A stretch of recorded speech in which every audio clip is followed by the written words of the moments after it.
ऐसे खाने जो मैग्नीशियम रिच हों, जिस तरह से नट्स हैं या फिर बनाना के अंदर होते हैं, केले के अंदर होते हैं। शुगर के पेशेंट्स आप अवॉइड करेंगे इसको। इसके अलावा जो आपके चने हैं, इनके अंदर आपको मैग्नीशियम बहुत अच्छी क्वालिटी की मिल जाती है। और आपके जो ड्राई फ्रूट्स हैं, इनके अंदर आपको मैग्नीशियम भी मिलेगा और ये आपके लिए कार्टिलेज के लिए बहुत अच्छी है, ये भी आपने लेनी है। विटामिन सी बहुत इंपॉर्टेंट है। विटामिन सी जो है ये ऑक्सीडेंट है, जो कि आपके कार्टिलेज रीजनरेशन के अंदर बहुत ज़्यादा हेल्प कर सकता है आपको।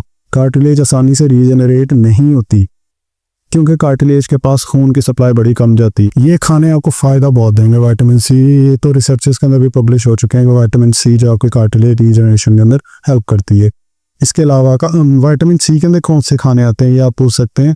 उसके अंदर ये है कि माल्टे खाएं, उसके अंदर लीमू खाएं। इस तरह के जो खाने हैं इनके अंदर विटामिन सी बहुत ज़्यादा होता है, बहुत अच्छे से होता है।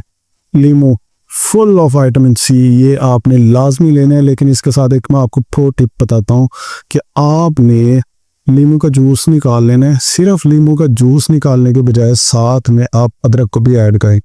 इसकी इम्पोर्टेंस बहुत ज़्यादा है। अदरक जो है ये हमारी बॉडी में, हमें दुनिया में, अगर मैं आपसे, आप इंटरनेट पे बोल के सर्च करें नेचुरल एंटीबायोटिक, आगे जिंजर का अगर मेंशन करें तो आप हैरान हो जाएंगे कि जिंजर जो है, ये अदरक जो है, कि दुनिया में पाई जाने वाली एक कुदरती एंटीबायोटिक है। ठीक है, इसको आप मिक्स करें आप लेमन के साथ, आप देखेंगे आपको कार्टिलेज रीजनरेशन में कितना हेल्प मिलेगी।